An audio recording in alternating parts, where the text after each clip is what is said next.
G'day everybody. Black Betty and her babies still kicking. Well, some of her babies. Not 100 million little ones, but she's still got a few biggies, so I thought I'd give you an update as they're all running around today.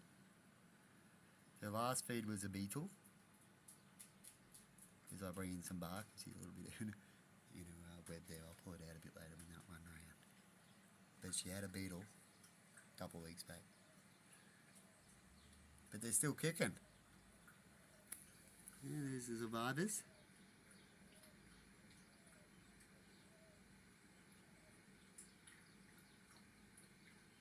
So I'm going to have a few black betties looking for an area soon.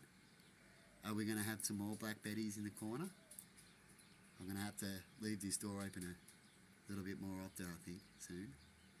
And they can sneak out as they get in when they go to leave through the railing here, and they can sneak out underneath the railing and go straight out. So that's their choice. That's their way out. And look at the babies out there. Oh, this is the guy to do it. What was that, guys? A couple of babies flew over. That's what made me look, and I think it's done them too. But I got some over near the door around the corner here, and they were all having a squawk, and the local buddies had some, which is the ones probably didn't fly away right now. They're our local buddies, they're more used to me.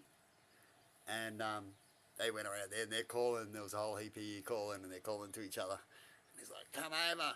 And he's pretty much saying to them that the cats won't get him, it's all cool, because he took a few days, our local buddy, and his buddies. Usually only has a few, but he brings the whole gang every now and then on certain days when they need a little bit of help. That's how I see it. And yeah, they didn't want to come, so I went out there and I dumped a little bit more on the ground there. And they took off, but they come back again. They come back and see what happens. And they were happy about that, so they started eating there. But it looks like the rest of his gang's taken up. See, they're like little groups. You can imagine little tribes, like how we used to be as tribes.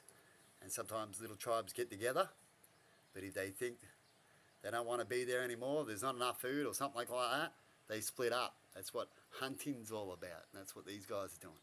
They scavenge and hunt. And if they see a benefit, they'll work together and help each other out at groups every now and then and call each other. That's how we used to work, and we should still work like that, but we lost a lot of old traits that are actually beneficial to have. Some babies on the power line. But anyway, Black Betty chilling out here. Can you see it? There she is. And hopefully when her baby's going to leave, she'll have to fix up her web. She's still kicking. They live a few years. I don't know how. I know she's been here for about 2. Roughly coming up to 2 years. Hey, Black Betty. Huh? And I'll look after your newcomer. How's that for a deal for you? They're going to hang around this corner. I can deal with a few, just not too many, okay, Black Betty? They're going to have to travel. Okay? Or I'm going to have to remove yous. That's what I'm going to do in the future, one day. When I get my money up and things I do, I'm going to build a place for my buddies. So it all works out. I want to show people how a balance can work with the animals around us. I was just talking before about builders. Like builders contract other people to do their job, like when you go to build a building. And definitely if you're going to try to build it quick, you get a lot of people in the building. And a lot of people do work decently, but you've got to make sure everything's checked over. So you've got to have people checking over people. And then, if you're the person that's paying for it all, it's best that you check over the person that checks over the person that checks over the person to make sure things are right and check out the building and go through paperwork and make sure that things are right the best you can. because if it ever comes to dodgy builders, you don't want to have a problem later on when it comes to the actual building itself, right? See, when it comes to landscaping and stuff like that, that's why you see a lot of people use certain labour workers to do landscaping, because it's not too hard to dig around and move dirt around and stuff like that. But when it comes to actual buildings, you want to make sure you do it right. And definitely a building you want to make it last. Yeah, I don't want a building that looks pretty. Well, I do, but that's not the main goal. The main goal is to make a building that lasts, is what I'm going to do when I go to build a building. And so I'll start from the structure itself, mostly of concrete and stone. Stones is the best thing to use if you want a building to last. So the more stones the better, and less mortar, because mortar and concrete break away.